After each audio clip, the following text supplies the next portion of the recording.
Hi കൂട്ടുകാരെ, എല്ലാവർക്കും അതിഥിൻ്റെ ചാനലിലേക്ക് സ്വാഗതം. ചേച്ചി മുടിയിൽ ഇങ്ങനെ കുറച്ച് എണ്ണ വാരി തേച്ചുകൊണ്ടിരിക്കുമ്പോഴായിരുന്നു എന്നാൽ എൻ്റെ കൂട്ടുകാരെയൊക്കെ ഒന്ന് കണ്ടിട്ട് വരെ ഒരു വീഡിയോ ഇടാമെന്ന് പറഞ്ഞ് ഇങ്ങോട്ട് പോരുന്നത്. അതിൻ്റെ കൂടെ ഇന്ന് കുഞ്ഞുങ്ങളെല്ലാം സ്കൂളിൽ പോകുന്ന ദിവസവും കൂടെ അല്ലേ, അപ്പോൾ അതിൻ്റെ ഒരു സന്തോഷമുണ്ട്. പിന്നെ നിങ്ങളോട് പറയാം, ഒരു വളരെ പ്രധാനപ്പെട്ട കാര്യമെന്ന് പറയുന്നത്, നമ്മൾ എല്ലാവരും വാക്സിൻ എടുത്ത് എന്നിട്ടും എന്താ കൊറോണ വരുന്നത്? അതൊരു ചോദ്യം തന്നെയല്ലേ. ഈ വാക്സിൻ 3 എടുപ്പിച്ചത് കൊറോണ വരാതിരിക്കാനല്ലേ. പക്ഷെ എന്തുകൊണ്ട് പിന്നെ വന്ന ആളുകളെല്ലാം മരിക്കുന്നു? അപ്പോൾ ഈ വാക്സിനകത്ത് എന്തോ തട്ടിപ്പുണ്ടില്ലേ, പണം സമ്പാദിക്കാൻ വേണ്ടി നടന്നതാണെന്ന് തോന്നി, എനിക്ക് തോന്നുന്നു. പക്ഷേ ഞാൻ എടുത്തിട്ടില്ല, വാക്സിൻ ഇതുവരെ എടുത്തിട്ടില്ല. അതെന്താണോ, എനിക്ക് അലർജി ഉള്ളതുകൊണ്ടേ എടുക്കാൻ പറ്റത്തില്ല. അപ്പോൾ ഇനി നമുക്ക് കാര്യത്തിലോട്ട് കിടക്കാം. ഇന്ന് കാര്യം ഏത് ടോപ്പിക്കാന്ന് വെച്ച് കഴിഞ്ഞാൽ കറുത്ത ചരട് നമ്മൾ ദൃഷ്ടി വിടാതിരിക്കാനും, ദൃഷ്ടിദോഷം മാറാനും, ആരെങ്കിലും എന്തെങ്കിലും നമുക്ക് ചെയ്തിട്ടുണ്ടെങ്കിൽ അത് ഏൽക്കാതിരിക്കാനും, പിന്നെ അമ്പലത്തിൽ നിന്ന് പൂജിച്ച് തരുമ്പോൾ നമ്മളത് കൈ കെട്ടാറുണ്ട് അല്ലേ. പക്ഷേ എല്ലാവരും അധികം കെട്ടുന്നത് കണ്ടിട്ടുള്ളത് കറുത്ത ചരടാണ്. പക്ഷേ കറുത്ത ചരട് എല്ലാവർക്കും ഒന്നത് ശരിയാവത്തില്ല കേട്ടോ. ഓരോരുത്തരുടെയും രാശിപ്പടി കെട്ടേണ്ടുന്ന ചരടുകളുണ്ട്, അതേ കെട്ടാവും. കറുത്ത ചരട് ഏറ്റവും കൂടുതൽ അനുകൂലമായി വരുന്നത് നമ്മുടെ കുംഭരാശിക്കാർക്കും തുലാം രാശിക്കാർക്കുമാണ്. അവർക്ക് കറുത്ത ചരട് ബെസ്റ്റ്, സൂപ്പർ അവർ കിട്ടിയ. അതിപക്ഷം മേടരാശിക്കാരും വൃശ്ചിക രാശിക്കാരും കറുപ്പ് അടുത്തോട്ട് പോലും കൊണ്ടുവരല്. കാരണമെന്ന് പറയുന്നത്, ഈ മേടരാശിക്കാരൻ്റെ രാശ്യാധിപൻ ചൊവ്വയാണ്. അപ്പം ചൊവ്വയ്ക്ക് ചുമപ്പ കെട്ടേണ്ടുന്നത്.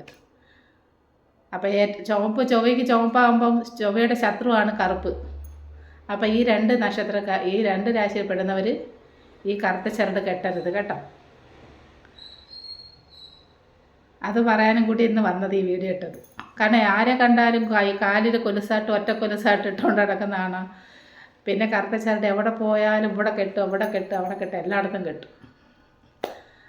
പക്ഷേ എനിക്കതിനോടൊന്നും ഒരു വിശ്വാസമില്ല കേട്ടോ. പണ്ട് കുഞ്ഞുനാളിലൊക്കെ അമ്മ കെട്ടി തന്നിട്ടുണ്ട്, പക്ഷേ ഇപ്പോൾ ഒന്നും എനിക്കതിനോടൊന്നും വിശ്വാസമില്ല. ചിലവരുണ്ട് കറുത്ത ചരട് കെട്ടിക്കഴിഞ്ഞാൽ അത് അഴിക്കത്തേയില്ല, അത് പിഞ്ചി അതിൻ്റെ കളറെല്ലാം മങ്ങി, എന്നാലും അവരഴിക്കത്തില്ല. എന്താ, അഴിച്ചെവിടെയെങ്കിലും ഇട്ട് ചവിട്ടിക്കഴിഞ്ഞാൽ ദൈവം വന്ന് കോപിക്കുമോ എന്നുള്ളൊരു ഭയം. നിങ്ങളൊന്ന് മനസ്സിലാക്കണം, ഈ കറുത്ത ചരടല്ല, ഏത് ചരട് നമ്മൾ പൂജിച്ച് കെട്ടിയാലും അത് 21 ദിവസത്തേക്ക് മാത്രമേ അതിൻ്റെ ഒരു എഫക്റ്റ് നിങ്ങൾ വിശ്വസിക്കുന്നെങ്കിൽ ആ എഫക്റ്റ് നിൽക്കത്തുള്ളൂ.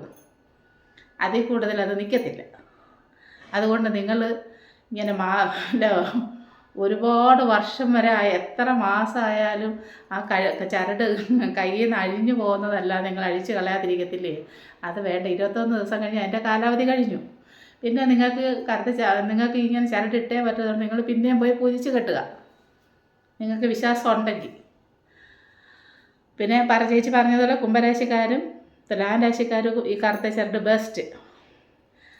വൃശ്ചികവും മേടവും ഈ കറുത്ത ചരട് കെട്ടരുത്, അവർക്ക് വേറെ ചുവപ്പ് ചരടൊക്കെ കെട്ടാം കേട്ടോ. പിന്നെ ഇനി ഒന്ന് പറയാൻ വരുന്നത്, ഇന്ന് രാവിലെ എൻ്റെ ഇടത്തെ കണ്ണ് തുടിച്ചിട്ടേയിരിക്കുന്നു, ഇപ്പോഴും തുടിച്ചിട്ടേയിരിക്കും. നിങ്ങൾ കാണുന്നോ തുടിച്ചിട്ടിരിക്കുന്നത്? അപ്പോൾ ഞാൻ വന്ന് ചേട്ടൻ്റെ അടുത്ത് പറഞ്ഞേ, ഞാൻ രാവിലെ നടക്കാൻ പോകും. കാരണം ശരീരമെല്ലാം ഒരുപാട് നല്ല തടിയായതുകൊണ്ടേ കുറച്ച് നടക്കാൻ പോകും. അപ്പോൾ നടക്കുമ്പോൾ തൊട്ട് എൻ്റെ ഇടത്തെ കണ്ണ് കടന്ന് ഇങ്ങനെ തുടിച്ചിട്ടിരിക്കുക. അപ്പം ഞാനിവിടെ വന്ന് ചേട്ടനോട് പറഞ്ഞപ്പോൾ ചേട്ടൻ പറഞ്ഞേ, ഏത് കണ്ണാണ് നിനക്ക് തുടിക്കുന്നേ? എന്നിട്ട് ചേട്ടൻ ചിരിച്ചു. അപ്പം ഞാൻ പറഞ്ഞു, ഇടത്തെ കണ്ണാണ് തുടിക്കുന്നേ. അപ്പോൾ എന്തുവാ, ഈ നമ്മൾ പണ്ട് എല്ലാവരും പറഞ്ഞിട്ടില്ലേ, ആണുങ്ങൾക്ക് വലത്തെ കണ്ണ് തുടിച്ചാൽ നല്ലത്, ഇടത്തെ കണ്ണ് തുടിച്ചാൽ ദോഷം. പെണ്ണുങ്ങൾക്ക് ഇടത്തെ കണ്ണ് തുടിച്ചാൽ നല്ലത്, വലത്തെ കണ്ണ് തുടിച്ചാൽ ദോഷം. അപ്പോൾ വലത്തെ കണ്ണ് തുടിച്ചിരുന്നെങ്കിൽ എനിക്ക് ദോഷമായിരുന്നു. ഇടത്തെ കണ്ണ് തുടിച്ചതുകൊണ്ട് എനിക്ക് അഭിവൃദ്ധി ഉണ്ടാവും, നിറയെ കാശ് വരും, അങ്ങനെയൊക്കെയാണ് അതിൻ്റെ ഒരിത്.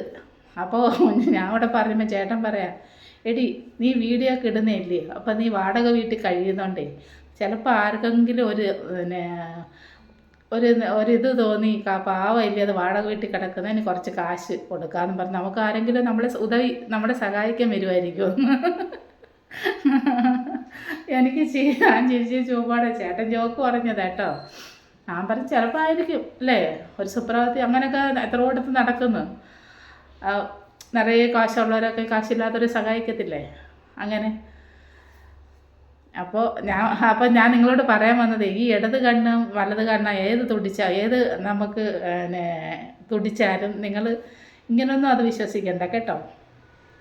അപ്പോൾ ആണുങ്ങൾക്ക് പിന്നെ ഒന്നുകൂടെ പറയാം, ആണുങ്ങൾക്ക് വലത് കണ്ണ് തുടിച്ചാൽ പറയുന്നത് അവരുടെ കുടുംബിനി അവരുടെ ഭാര്യയെ കണ്ടുമുട്ടാനാണ്. കാരണം ചിലപ്പോൾ അവർ വേറെ എവിടെയെങ്കിലും ദൂരെ എവിടെയെങ്കിലും ജോലിക്ക് പോയേക്കുമായിരിക്കും ഹസ്ബൻഡ് അല്ലെങ്കിൽ വൈഫ്, അവരൊന്നിച്ച് കണ്ടുമുട്ടാനുള്ള സാഹചര്യം ഒരുക്കുമെന്നാണ് പറയുന്നത് ആണുങ്ങൾക്ക് വലത് കണ്ണ് തുടിച്ചാൽ. അപ്പോൾ ഞാൻ ചേട്ടനോട് പറഞ്ഞു, വേണം പറയാം, അത് ഈ കുറച്ച് പേര് ചിലപ്പോൾ ഭാര്യ കാണുന്നത് ഇഷ്ടമായിരിക്കും, ചിലവരപ്പം ഭ്രാവുമായിരിക്കും, അയ്യോ മൂദേവി വന്ന് ഇനി സ്വൈതയില്ലെന്ന് വിചാരിക്കുമെന്ന്. അങ്ങനെ രാവിലെ 2 ജോക്ക് കടന്നു. അപ്പോൾ ഞാൻ പറയാൻ വരുന്നത് കാര്യത്തിലോട്ട് നടക്കാം. അപ്പോൾ ഞാൻ പറയാൻ വന്നതെന്ന് പറയുന്നത്, ഇടത്തെ കണ്ണായാലും വലത്തെ കണ്ണായാലും തുടിക്കുകയാണെങ്കിൽ നിങ്ങൾ ഇങ്ങനെയുള്ള കാര്യങ്ങളൊന്നും ഓർക്കണ്ട.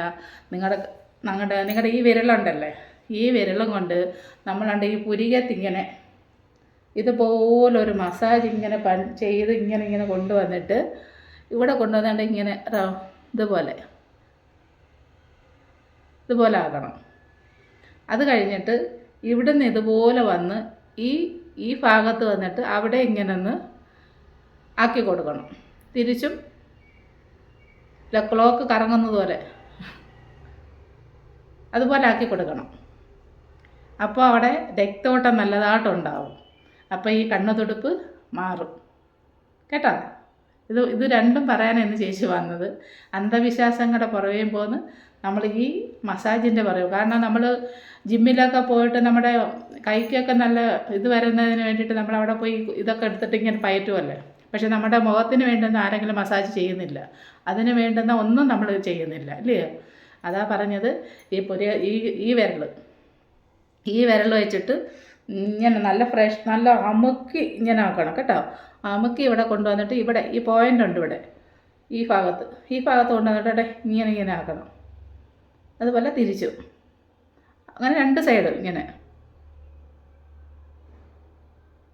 പിന്നെ അതേപോലെ തന്നെ വിരലെടുത്തിട്ട് ഇവിടുന്ന് ഇങ്ങനെ വന്നിട്ട് ഈ ഭാഗത്തുനിന്ന് ഇങ്ങനെ വന്ന് ഇവിടെ വന്നിട്ട് ഇതുപോലെ ആക്കുക. ഒരു 10 തവണ നിങ്ങളാക്കി നോക്ക്, നിങ്ങളുടെ കണ്ണുതുടുപ്പും മാറും, എല്ലാം മാറും. അവിടെ രക്തോട്ടം നല്ലതായിട്ട് വരുമ്പോൾ നമുക്ക് ഒരു പ്രശ്നം ഉണ്ടാവത്തില്ലെന്നേ. അല്ലാതെ തൊട്ടതിനും പിടിച്ചതിനൊക്കെ നമ്മൾ ഇതുപോലെ അന്ധവിശ്വാസങ്ങളുടെ പുറകെ പോയാൽ അതിനേ ഉള്ളു സമയം. 10 ചരട് കൊണ്ടുപോയി ഒരിടത്ത് കൊണ്ടുപോയി പൂജിക്കുമ്പോൾ 50 രൂപ, മിനിമം ഒരു 50 രൂപ നമ്മൾ വെച്ച് കൊടുക്കും. ഒരു ചരട് പൂജിച്ച് തരുമ്പോൾ നമ്മളൊരു 50 രൂപ അവർക്ക് കൊടുക്കും അല്ലേ, പൂജിച്ച് തരുന്നവർക്ക്. 10 പേരാകുമ്പോൾ എത്രയായി? 500 രൂപയില്ലേ? ആയോ? 10 പേരാകുമ്പോൾ 500 രൂപയായി അവർക്ക്, ആ പൂജിച്ച് തരുന്നവർക്ക്. അതെന്തോ പൂജ? ഒരു വാഴയില ഇങ്ങോട്ട് എടുക്കും, അതിനകത്ത് ചിരി ഭസ്മം ഇടും, ആ ചരടും അങ്ങോട്ട് ഇട്ടിട്ട് അതിനുള്ളിൽ പോയിട്ട് വിഗ്രഹത്തിൻ്റെ അടുത്ത് പോയിട്ട് ഇങ്ങനെ കാണിക്കുന്ന കണക്ക് തിരിച്ച് കൊണ്ടുവരികയും ചെയ്യും. അതിന് നമ്മൾ 50 രൂപ കൊടുക്കുന്നത്. അവർ രക്ഷപ്പെട്ട്. ഒരു ദിവസം അങ്ങനെ എത്ര പേരായിരിക്കും പൂജിക്കുന്നത്? കാരണം ഇങ്ങനെ പറഞ്ഞ് പഠിപ്പിച്ച് വെച്ചിരിക്കുകയല്ലേ. ചരട് ജപിച്ച് കെട്ടിയ എല്ലാ ബാധയും പിശാച് കയറുന്നതും എല്ലാം മാറുമെന്നിങ്ങനെ പറഞ്ഞ് പഠിപ്പിച്ച് വെച്ചേക്കുന്നുണ്ട്. എല്ലാവരും അമ്പലത്തിൽ പോയ ചരട് കെട്ടിയിട്ടേ വരത്തുള്ളൂ. അതുകൊണ്ട് ഞാൻ പറഞ്ഞതുപോലെ നിങ്ങൾ ഇതൊക്കെ ചെയ്യണം കേട്ടോ. എവിടെ നിങ്ങൾക്ക് വേദന പോലെ അനുഭവപ്പെട്ടാലും, ഇപ്പം മുട്ടിനായാലും ഇവിടെ ഓരോ ജോയിൻ്റ് ഭാഗത്തായാലും എവിടെ ആയാലും നിങ്ങൾ അപ്പോൾ ഒന്ന് തടവി വിടുക, അതിനൊരു കുറച്ച് മസാജ് കൊടുക്കുക, അത് ശരിയായിക്കോളും. ഇത് പറയാൻ എന്ന് ചേച്ചി ഈ വീഡിയോ ഇട്ടത്. നിങ്ങൾക്ക് ഇഷ്ടപ്പെട്ടെങ്കിൽ നിങ്ങൾക്കിതൊക്കെ നിങ്ങളുടെ ജീവിതത്തിൽ ഉപകാരപ്രദമാകുന്നു എന്ന് നിങ്ങൾക്ക് തോന്നുന്നെങ്കിൽ നിങ്ങൾ സബ്സ്ക്രൈബ് ചെയ്യണം, ഷെയർ ചെയ്യണം. തൊട്ടടുത്തുള്ളൊരു ബെല്ലൈക്കൻ ഒന്ന് അമർത്തി കൊടുത്തു കഴിഞ്ഞാൽ ചേച്ചി ഇടുന്ന ഇതുപോലുള്ള ചെറിയ അറിവുള്ള വീഡിയോകളെല്ലാം നിങ്ങൾക്ക് നോട്ടിഫിക്കേഷനായിട്ട് വരും. പിന്നെ വേറൊരു വീഡിയോ ആയിട്ട് ചേച്ചി ഉടനെ വരാം കേട്ടോ. ഇങ്ങനെയൊക്കെയുള്ള വീഡിയോ കൊണ്ടായിരിക്കും ചേച്ചി വരുന്നത്. പിന്നെ ചേച്ചി പറഞ്ഞല്ലോ, സെൽഫി എടുക്കുന്ന എനിക്ക് വേറെ എങ്ങും പോയി ഒന്നും വേറൊരു വീഡിയോ എടുക്കാൻ പറ്റത്തില്ല. ഈ 4 ചുവരിനുള്ളിൽ മാത്രമാണ് എനിക്ക് ഈ വീഡിയോ എടുക്കാൻ കഴിയുന്നത്. പുറത്തോട്ടൊക്കെ പോകുന്നവർക്കാണെങ്കിൽ അങ്ങനെ പുറത്തുള്ള കാര്യങ്ങളൊക്കെ എടുക്കാം. ഞാൻ പുറത്തിന് പോവുകയാണെങ്കിൽ ചേച്ചി എടുക്കുന്നുണ്ട് കേട്ടോ. അപ്പോൾ നിങ്ങളെ കാണിക്കാം. ഇപ്പോൾ സെൽഫി ഇപ്പോൾ അത് നല്ലതായിട്ടൊന്നും എടുക്കാൻ അറിയത്തില്ല. നിങ്ങൾ കാണുമ്പോൾ അതിൻ്റെ കുറവൊക്കെ കാണും. അത് നിങ്ങൾ ക്ഷമിക്കണം കേട്ടോ. ചേച്ചിക്ക് അത്രയൊക്കെ അറിയത്തുള്ളൂ എടുക്കുകയും. ആരുടെ ഒരു സഹായമോ ആരും ഒന്ന് വന്ന് എടുത്തു തരികയോ അല്ലെങ്കിൽ ഇതിനോട് ആർക്കും ഇൻട്രസ്റ്റ് ഒന്നും ഇല്ല. ചേച്ചിക്ക് ഇൻട്രസ്റ്റ് ആയതുകൊണ്ട് ചേച്ചി യൂട്യൂബ് ചാനൽ തുടങ്ങിയത് തന്നെ. ഞാൻ ഇത് പറയുമ്പോൾ ചേട്ടൻ പറഞ്ഞു, ഇത് ഇട്ടുകൊണ്ടിരുന്നാൽ നിനക്ക് എല്ലാവരെ പോലെ അല്ലെങ്കിൽ കിട്ടുമെന്ന് പോയി. അതിനൊന്നുമല്ല, നമ്മുടെ കൂട്ടുകാരെ കുറച്ച് പേര് നമ്മുടെ വീഡിയോ കാണും. നമുക്കറിയുന്ന ഒരു അറിവ് അവർക്ക് പകർന്നു കൊടുക്കാം. അപ്പോൾ ഇന്ന് ഞാൻ വാക്കിങ്ങിന് പോയപ്പോൾ ഒരു ചേച്ചി ഒരു ക്രിസ്ത്യൻസ് എന്നോട് ചോദിക്കുക, ചേച്ചി യൂട്യൂബിൽ നിന്ന് നിറയെ കാശ് കിട്ടുമെന്ന് പറയുന്നത് ഉള്ളതാണോ? ഞാൻ പറഞ്ഞു, എൻ്റെ പൊന്ന് അക്ക, അതങ്ങനെയൊന്നും കിട്ടത്തില്ല. ഞാൻ ഇത് തുടങ്ങിയിട്ട് 4 വർഷമായി. 4 വർഷമായിട്ട് ഇതുവരെ എനിക്ക് 4000 വാച്ച് അവർ ആയിട്ടില്ല. കാരണം വീഡിയോ ആരെങ്കിലും കണ്ടാലല്ലോ വാച്ച് അവർ ആവത്തുള്ളൂ. നമുക്ക് ആകെ കാണുന്നൊരു 10 പേരെ കണ്ടാൽ നമ്മുടെ വീഡിയോ കാണുന്നത്. അപ്പം നമുക്ക് വാച്ച് അവർ ഉണ്ടാവുമോ? അല്ലെങ്കിൽ കൊള്ളാം. അല്ലെങ്കിൽ എന്താ വേണം, വാച്ച് അവർ കൂടണമെന്നുണ്ടെങ്കിൽ നമ്മൾ വന്ന് വീഡിയോ എടുക്കുമ്പോൾ നമ്മൾ കുറേ ആക്ടിങ് ഓരോരുത്തരൊക്കെ കാണിക്കുന്ന പോലെയൊക്കെ കാണിക്കുകയാണെങ്കിൽ ചിലപ്പോൾ ആൾ കൂടുമായിരിക്കും. പക്ഷേ അത് നമ്മളൊരു പഴഞ്ചൻ ജീവിത ശൈലി ആയതുകൊണ്ടായിരിക്കും അതിനോടൊന്നും താല്പര്യമില്ല.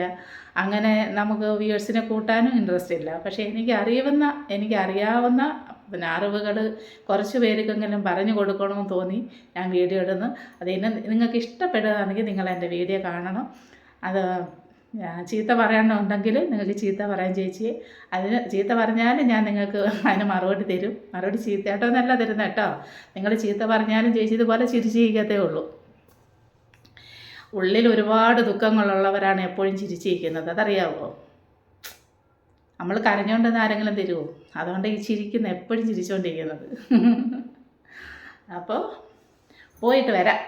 പോയി ഇന്നിച്ചിരി കുത്തരി, നമ്മുടെ നാട്ടിൽ കുത്തരി മേടിച്ച് വെച്ചിട്ടുണ്ട്. ചോറ് വെക്കണം, കുക്കറിനകത്തിട്ട് ചോറ് വെക്കണമെങ്കിൽ അത് കുറേ നേരമാവും. അപ്പോൾ പോയി കറിയൊക്കെ വെച്ച് ഇനി നാളെ വരുന്നോണ്ട് നിങ്ങൾ ചുമ്മാ ഇരിക്കുകയാണെങ്കിൽ ഈ വീഡിയോ ഒന്ന് കണ്ടേനെ. നിങ്ങൾക്ക് ഇഷ്ടപ്പെട്ടാലൊന്നും കാണും, ഇഷ്ടപ്പെട്ടില്ലെങ്കിലും കാണും.